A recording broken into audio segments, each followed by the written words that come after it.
Hey, good morning, everyone. We're going to be looking at the beginning of Jun Sho Dao Dwey, kind of break it down a little different today, and I hope that you guys enjoy this. It's my observation of different ways that punches were thrown and how do we adapt the different methodologies that are coming at you or angles that are coming at you to a strict form like Jun Sho Dao Dwey. Okay, so let's look at that. So he throws a straight, thank you, sir. If he throws a straight shot, straight to here, right? Nice and straight. That's pretty easy to deal with because all I do is just take it. I turn the body to the outside of it, right? Let him come in. He's got to come in at least this deep. If it's right here, then this action is not going to work, because this one's going to work, and then I got to deal with all this. So what I want to do is make sure that when I come to this position, I'm in here so that if he tries to pull back and punch, this arm is in the way. So it's important that we make sure we don't, when we practice this block, we're not blocking up, we're blocking about a half an inch from the elbow. So if he bends it, I can still catch it. If it's right here, oops. So it's going to be just right in front. Now, you say, oh my goodness, you can't do that. Well, you practice it that way to be as articulate as you can, knowing that you're going to go to chaos later, right? So let's look at a round type punch. I'm standing here and he throws a round at me. Oh my goodness. What blocks do we have? How do we even deal with that in the realm of Jun Sho Dao Dwey? Let's take a look. As he comes around, I simply rock back, bring it up, come underneath, and we go to it. So no matter what the angle is, right? So let's say he does a low shot.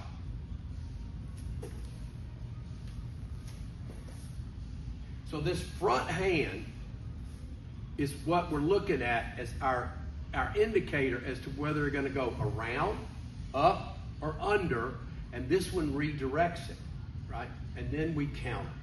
So let's look at it that way. There's more, we look at more options here. So when we're doing this movement, now let's go back to the straight punch. When we have it straight punch, I want to turn the body to the outside, having it right here. Now look, as I come forward, I want to put this foot beside his. Not too far, but just right here. Because when I lift this up, I want to have this action happening. I want to finish the movement. That's what it would be for the finisher, and then it would be boom and taking down, right?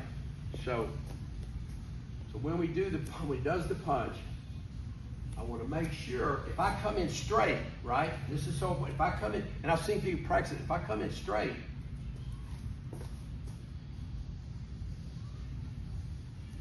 I've got to make sure that I'm sealing off his other weapons by taking the angle away so that my shoulder's in the way.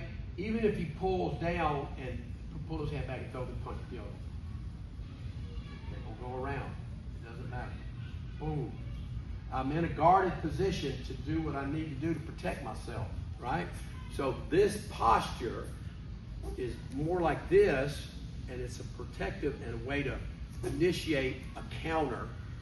Kind of doesn't really matter where they're going to throw it because you don't know, right? So you have to make sure that your posture has different adjustment points in it or variables that you can apply quickly when they're attacking. Okay, so let's look at this. So when we're coming at us, I turn the body. I want to step 45 out and then forward, and that takes his arm around like that. Now when he comes in right here, when he comes in and takes this elbow, turns it down like that, now he's got my arm in this position, so when he comes forward, right, I really, even if I pull it back, he's disrupted the pullback and he's got an open space right here. So he pulls that back. What I have to do now is not this way because I can't, because where he's centered line on me. What I have to do is I'll rotate the body, I want him to go as deep as my armpit on the back. I want to work on this distancing, maintaining this distance and timing right here. So when I press down, right, and then come forward,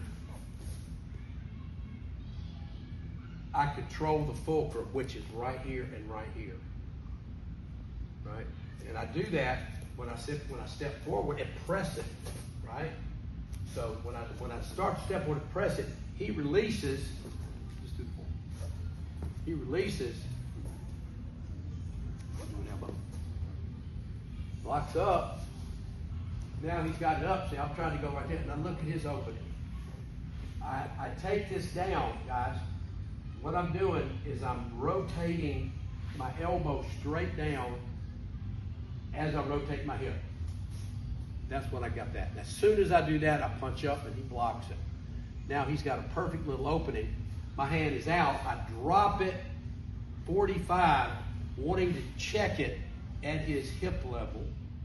Not over here, not out here, but right where his elbow and hip are joined. Right there. All right, guys. I hope you enjoyed that. A little bit of information about Jun Sho Dao Dwey. We're going to be breaking it down more and more and more, and try to give you guys some variables, some ideas, and let's keep this wonderful art of Wushu Chin alive and practice earnestly. Thank you.